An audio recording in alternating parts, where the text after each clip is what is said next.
The U.S. military has downed a Syrian fighter jet in the northern province of Raqqa. Syrian army said the plane was targeted in the town of Risafa, at some 40 kilometers southwest of Raqqa's provincial capital.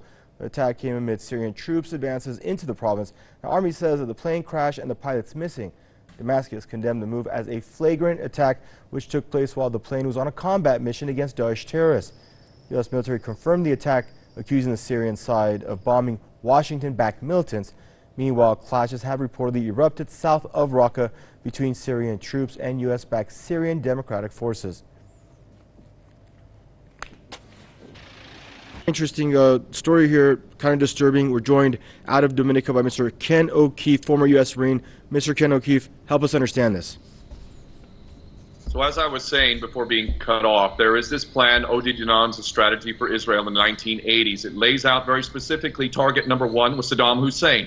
They've taken out Saddam Hussein. Iraq is not a failure. That's all part of a long-term, decades-long plan.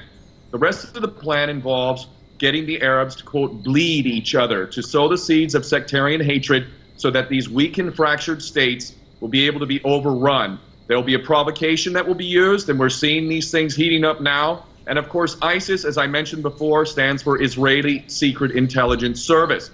ISIS, Al-Qaeda, Al-Nusra Front have never attacked Israel. How conspicuous is that? How much more obvious does it need to be? They also don't attack Saudi Arabia as well. No coincidence there either. Libya's been taken out. Iraq was taken out in terms of Saddam Hussein, and we know that Iraq has so much suffering and pain, millions of orphans, millions of refugees. They're trying to pick up the pieces, but they became a home for ISIS, and they're still there, although thank God for the efforts of the people of Iraq, the military, to get them out. And Syria, well, we know what's happening in Syria. The long-term goal is what's called Greater Israel. Israel is meant to expand and be the next empire, and America is being set alight. America is being sacrificed. There always is a transfer of imperial power. The empire never actually leaves. It simply morphs into something else, and the plan of these psychopaths is to have Israel be the next empire. Now, what's really key here is for American service members. Back in 2013, many may recall that very courageous service members held up signs in their uniforms and said, "I did not join the U.S. military to fight for Al-Qaeda in Syria." Now, but that was 2013, pre-ISIS. Now, it is very critical for American service members to now know you are going to be called on to fight for ISIS.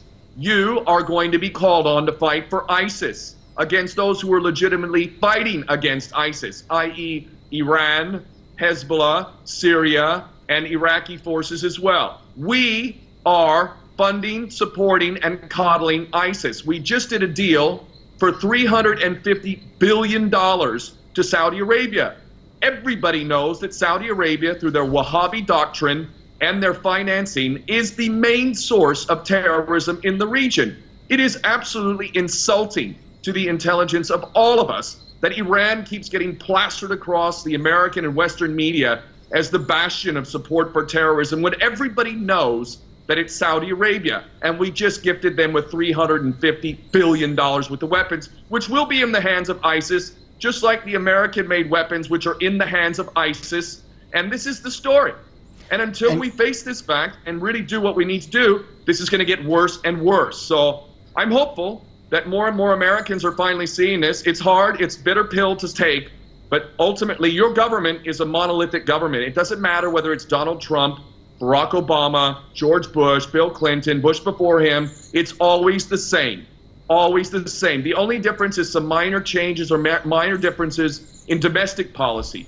But in terms of international policy and the war-making machine, that never stops. And guess who benefits from all of this most profoundly? Just like Netanyahu said on 9/11 or just after 9/11, we're benefiting from one thing and one thing only, the attacks on 9/11. Israel is the beneficiary of this. Israel owns the U.S. government.